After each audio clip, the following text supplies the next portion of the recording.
गांव में रहने वाला एक नौजवान लड़का पुरानी बुरी यादों को ना भूल पाने और एक ही चीज के बारे में बार बार सोचने की आदत से परेशान था।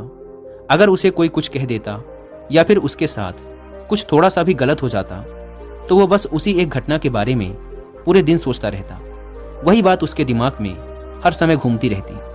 फिर वो या तो अपने साथ हुई किसी बुरी घटना के लिए अपनी किस्मत और भगवान को कोसता रहता या फिर अपने मन में उस इंसान से बदला लेने के ख्याली पुलाव बनाता रहता जिसने उसे कुछ कह दिया था या उसके साथ कुछ गलत किया था। अपने इस ज़्यादा सोचने की आदत की वजह से ना तो लोगों के साथ उसके अच्छे रिश्ते थे और ना ही वह किसी काम को अच्छे से कर पाता था। वह हर समय तनाव व मानसिक अशांति की स्थिति में रहता।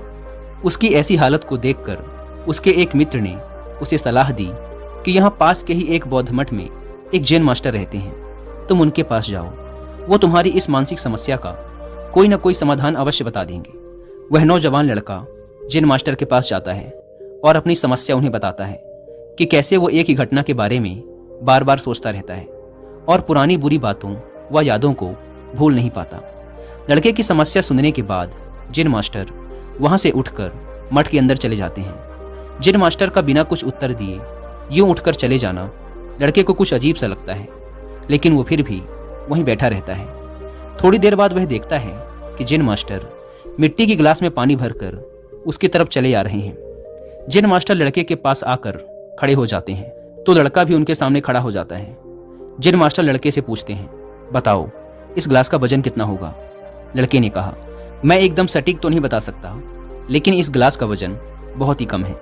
अब जैन मास्टर ने गंभीर होकर कहा, मेरा प्रश्न ये है कि अगर मैं इस गिलास को थोड़ी देर तक ऐसे ही पकड़कर खड़ा रहूं तो क्या होगा? लड़के ने कहा, कुछ भी नहीं होगा। जैन मास्टर ने फिर पूछा, अगर मैं इस गिलास को इसी तरह 1 घंटे तक पकड़ कर रखूं तो क्या होगा? आपके हाथ में दर्द होना शुरू हो जाएगा। लड़के ने कहा। जैन मास्टर ने फिर प्रश्न किया, अगर मैं इस गिलास को ठीक इसी तरह पूरे दिन पकड़ कर रखूं तब क्या होगा? आपके हाथ में बहुत ही भयंकर दर्द होना शुरू हो जाएगा। आपका हाथ सुन्न भी हो सकता है, आपकी मांसपेशियों में भारी तनाव आ सकता है और यहाँ तक कि आपके हाथ को लकवा भी मार सकता है। लड़के ने गंभीर शब्दों में कहा। जैन मास्टर ने कहा, बहुत बढ़िया, लेकिन क्या इस दौरान गिलास का वजन बदला? लड़के ने कहा, नहीं, वजन तो नहीं बढ़ा। तब भला हाथ में दर्द और मांसपेशियों में तनाव क्यों आया? जैन मास्टर ने पूछा। बहुत समय तक पकड़े रहने के कारण, लड़के ने जवाब दिया। जैन मास्टर ने फिर प्रश्न किया, अब इस दर्द से छुटकारा पाने के लिए मैं क्या करूं? गिलास को नीचे रख दीजिए। लड़के ने कहा। जैन मास्टर ने कहा, बिल्कुल सही, और जीवन की परेशानियां भी कुछ इसी तरह होती हैं। इन्हें कुछ देर तक अपने दिमाग में रखिए और लगेगा कि सब कुछ ठीक है। उनके बारे में ज़्यादा देर तक सोचिए और आपको पीड़ा होने लग जाएगी, और इन्हें और भी देर तक अपने दिमाग में रखिए, फिर ये आपको अशांत व पागल करने लग जाएंगी और आप कुछ भी नहीं कर पाएंगे। जैन मास्टर ने लड़के की तरफ इशारा करते हुए कहा, अपने जीवन की पिछली गलतियों और घटनाओं के बारे में सोचना जरूरी है, लेकिन उससे भी ज़्यादा जरूरी है उनसे सीखकर आगे बढ़ना।